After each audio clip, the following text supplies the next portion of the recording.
Hello everybody, and thank you for tuning in to Nizzy Sports Chat. I am your host, Nizzy, and in this video you guys are going to be breaking down the Toronto Raptors loss last night versus the Golden State Warriors, pushing them to an 8-10 record on the season now. Golden State improves to a 15-2 record, 119-104 the final. This game was pretty much wrapped up in the first half. Toronto never really had a chance the whole way through in this game, you guys. We fell to an early deficit in this one by 36-24 by the end of the first quarter. Golden State was hitting all their shots last night. The three ball was dropping for them. They didn't even need Curry to have a big-time game to get the victory there. They had some other role players step up. Andrew Wiggins was a huge 30-plus point night. Jordan Poole, their second-year guy for Golden State as well, with a 30-plus point night. So they just got tremendous production out of their role players on that squad. Tough one for the Raptors, obviously. Losing again, that pushes us to a 2-7 record since that 5-game winning streak, which is pretty rough. I thought the Raptors would be able to stay above 500 after getting on that nice little 5-game stretch there, which seems like ages ago now, you guys, obviously, with the tough 2-7 stretch that we've been on in the last 9 games since that 5-game win streak. Right real quick before we go ahead and start breaking down the rest of this game, you guys, if you go ahead and like this video, if you like sporting content like this, go ahead and subscribe to the channel if you're looking for more sporting content like this in the near future. I've been getting a lot of support lately, you guys, and I greatly appreciate it. We're going to keep coming out with as much content as possible for you guys. But without further ado, we'll go ahead and start breaking down this game from last night. Like I said, just an absolute beat down by the Golden State Warriors here. Like I said, Toronto never really had a chance from the start of the game there, 36-24 in the first quarter. Quarter two, Golden State won that one as well, 25-23. So at least the Toronto Raptors defense was a tidbit better. But when you fall down, what's that, minus 14 at the half? That's a tough one to come back from, obviously, against such a potent offense in the Golden State Warriors. Their defense has been outstanding this year as well. Obviously, the best team in the league so far. Don't matter if you're talking about Eastern or Western Conference, the Golden State Warriors are definitely the best team in the league right now, you guys.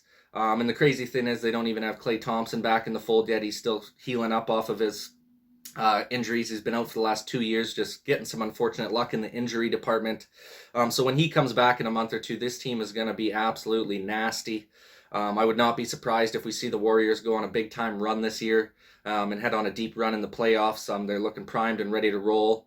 Andrew Wiggins' career looks completely revitalized with his new squad here being his first full season with them.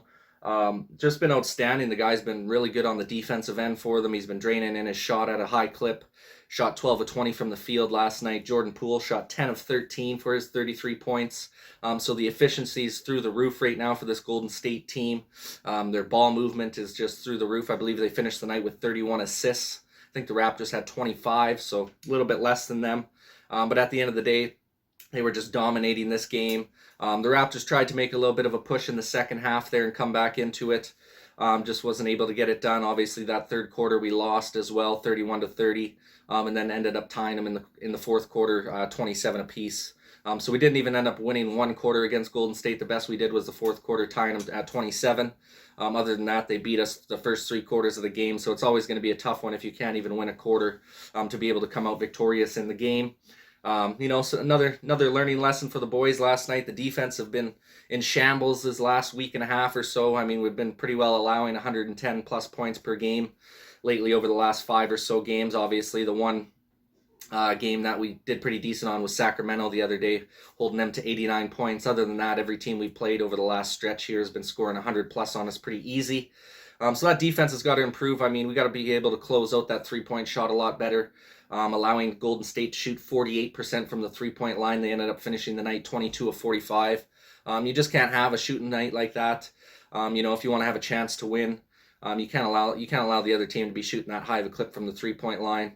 Let alone they shot 49% from the field as a team as well, 39 of 79, and 79% from the free throw line.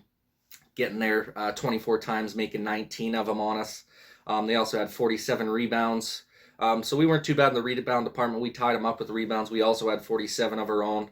And we did out-rebound them on the offensive glass, 18-8. So you'd think that the Raptors would have had a good chance at winning this game with the fact that we had 99 shots comparatively to their 79 shots. We had 20 more shots than the Golden State Warriors. Unfortunately, we were only shooting 39%, though, comparatively to their 49% from the field. We ended up finishing the night 39 of 99 from the field, so not very good. And then our Three-point stroke was a little bit better tonight. We shot 40% from the field, 15 of 37 from three-point land. The one thing that really killed us here as well, you guys, was our free throw shooting. It's killed us in a couple games earlier in this losing stretch here. It killed us again last night, shooting 11 of 20 from the free throw line for 55% as a team. That's just not going to be good enough in the NBA, especially when you're leaving that many points on the board. That's 9 misses. That's 9 extra points we could have had that would have kept us a lot closer in this game. Not to mention if we would have just drained in a couple extra shots there, could have been a ball game that we would have been able to possibly come out with a victory in the end. But that's just not going to happen when you're missing 9 free throws. Basically shooting 50% from the free throw line is just an atrocious percentage as a team. You at least want to be in that 70% range as a team. Obviously, some guys aren't going to be high quality free throw shooters. Your big men, are usually lacking in that department a little bit comparatively to your guards. But it's been a struggle for the Toronto Raptors in the last few games here, you guys, and it continues to be a struggle here in last night's game. So that's definitely going to need some room for improvement here going forward if we're going to want to be able to close out some games and be able to compete until the end of the game in some of these slots against some big-time teams here. We'll go through some of the player stats as well, you guys. Khem Birch had a bit of a quiet night for us last night in the starting lineup. I think he only played 22 or 23 minutes out there. Ended up finishing the night with 7 points, 5 boards, 1 assist, 1 steal, and 2 blocks. Shooting 3 of 7 from the field. So a bit of a quiet night for him. He never went off or anything like that. The floater wasn't dropping at a high clip for him in last night's game. Precious Achiuwa kind of took some of his minutes away. I thought he had a better game all around than Khem Birch did last night. Achiuwa was able to give you 12 points, 8 boards, and 3 assists coming off the bench there, shooting 5 of 9 from the field. So you like to see him have that little bit of improvement because he has been struggling a bit the last couple of weeks there, just finding his shot and being able to hit it. So I thought he did a lot better job of that. I believe he did have 1 3-ball in the game that he drained as well. So nice to be able to stretch out the floor a little bit and bang down that 3-ball. Then we had Fred VanVleet, you guys, a bit of a quiet night for him. Still decent numbers, but overall the shooting night was porous. He only finished with 6 of 18 field goals made, shooting like 33% from the field, so not a very good shooting percentage from Fred VanVleet last night. Ended up finishing the night with 17 points, 4 boards, 7 assists, 1 steal, and 1 block. Gary Trent Jr. with a super quiet night for what we're used to seeing from him lately. No steals, shockingly, never got any steals last night's game, and only finished the game off with 11 points and 2 rebounds. No other stats on his stat line there. Shot 3 of 16 from the field, so a pretty porous shooting night from Gary Trent Jr. as well. And when you're playing big time teams like the Golden State Warriors and your top end guys, have a poor shooting night, it's going to be tough to win those games.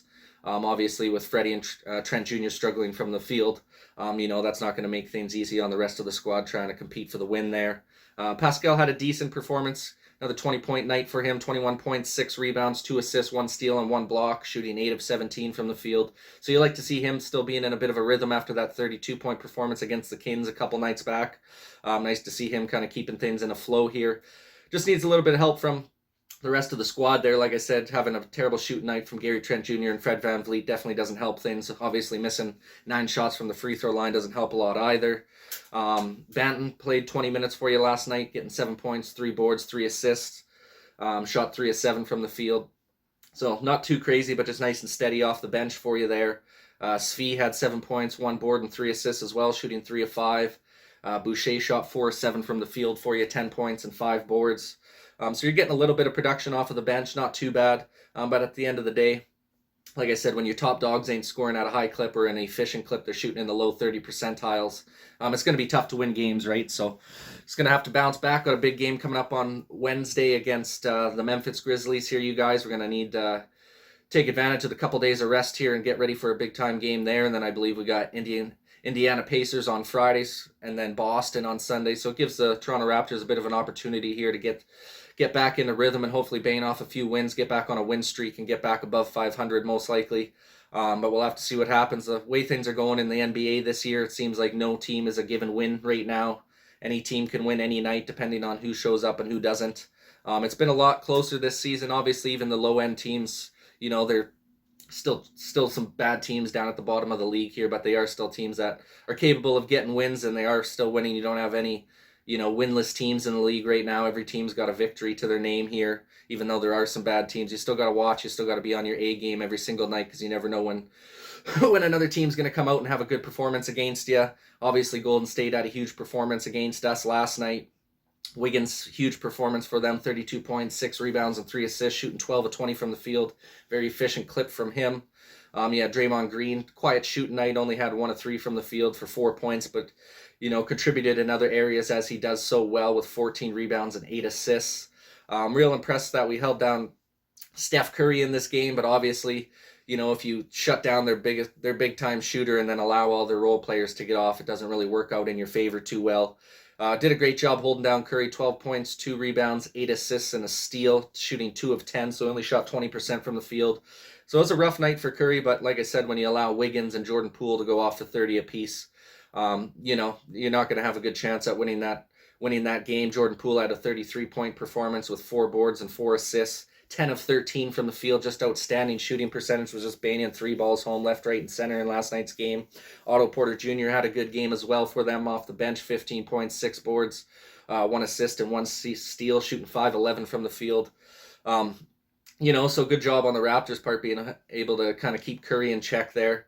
But terrible job on Wiggins and Jordan Poole. Those guys were able to get off early and often in last night's game. Like I said, both shooting well over 50% from the field, and both dropping a 30-piece on us, where they combined for 65 points between those two guys. You just can't have that, especially when your top-end guys on our team, aren't draining the baskets. Scottie Barnes had a decent performance, but another rough shooting night from him. Ended up finishing the night with 10 points, 13 boards, 5 assists, and 2 steals, shooting 3 of 11 from the field.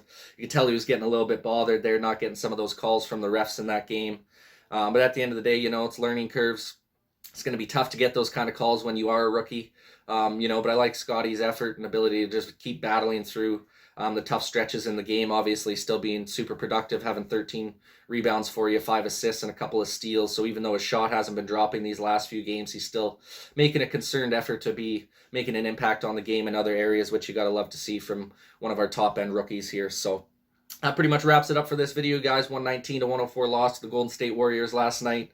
Fingers crossed here we can turn things around Wednesday against Memphis. Golden State's got a game against Philly coming up on Wednesday, so that should be a good one for them as well.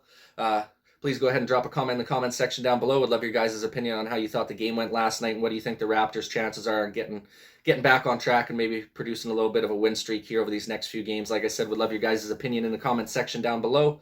Please go ahead and like this video if you like sporting content like this. Go ahead and subscribe to the channel if you're looking for more sporting content like this in the near future. Thank you guys so much for watching this video, man, and this is Nizzy with Nizzy Sports Chat. Peace.